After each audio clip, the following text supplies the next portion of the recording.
Okay, there is a story in Gospel of Luke chapter 10 about a visit that Jesus makes to the house of two sisters, Martha and Mary.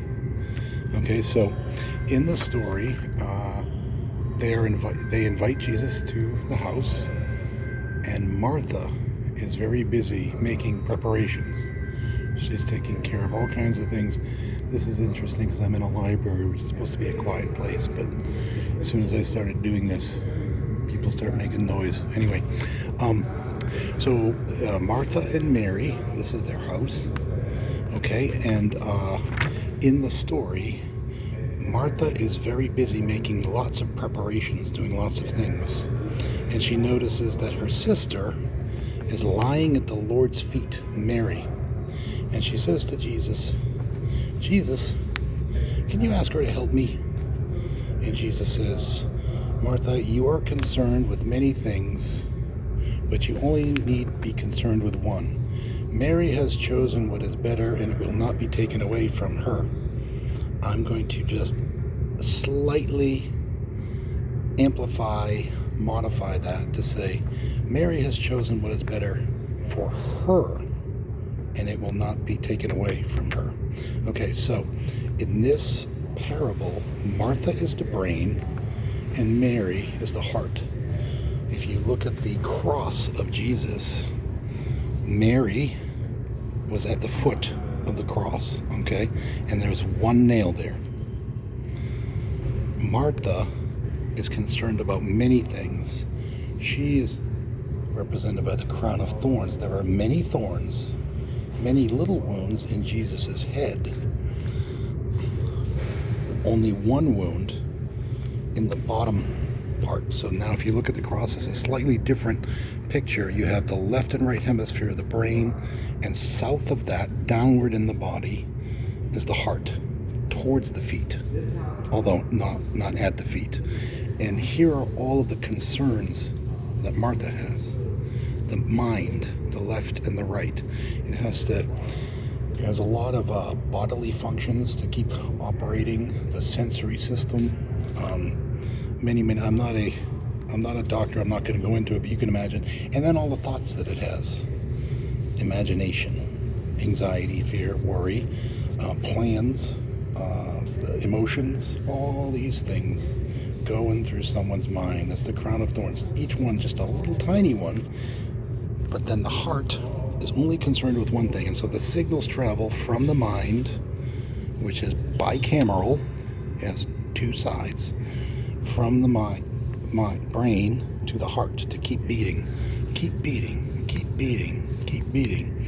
And Mary at the bottom is receptive to her Lord. The mind, the brain is the Lord of the heart in this analogy. And she is receptive to the message to keep beating, keep beating, keep beating. And the beautiful part is that there is a return trip, that the heart, as it keeps beating, feeds blood back up through the body, just like through here, from Mary at the bottom to Martha, from the heart to the brain.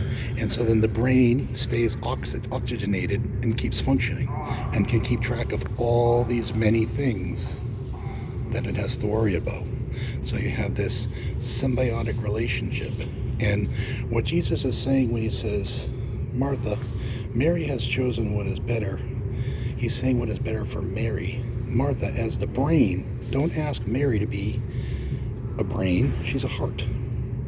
So, similarly, Mary as a heart should not ask Martha to be a heart. She's a brain. And it's also not permanent. Sometimes you might need to be at the executive level, like a brain, worrying about things. Other times, you need to be in a fully receptive mode and simply just like doing the kind of beating of a heart. If you can think about another analogy too, is like the moon and the sun. Like the sun reflects the light. The moon reflects the light of the sun. In the same, so the brain tells the heart to beat, and then that beat returns blood and oxygenated blood back to the brain, and the sun shines light towards the moon, which bounces off the moon and not only goes back towards the sun, but also towards the earth and other people, to say what a lovely creature my beloved is. It's a love story between the sun and the moon, and between the brain and the heart. And the important part is that you always, when you're making any kinds of decisions, it is important to use both the brain and the heart. They are connected at an anatomical, physical level. This is, as I mentioned in a prior video, it's almost bad design. It could have been designed so that the brain was independent of the heart and didn't rely on blood from the heart, which would mean you could swap a heart out without affecting the brain, which would be, more of a component-like model, which would be more flexible and maybe safer in terms of injuries that might happen to a heart. But that's not the way the human body works. The mind, the brain, must be functioning in order for the heart to keep functioning. The heart must be functioning in order for the brain to keep functioning. It is, both sides are needed, creative and receptive. The creative brain sending signals to the receptive heart, and then the receptive heart reflecting that back. And almost like gratitude, appreciation, that kind of thing. That is the story of Mary and Martha, and Jesus, and the party that they had, and the yin yang.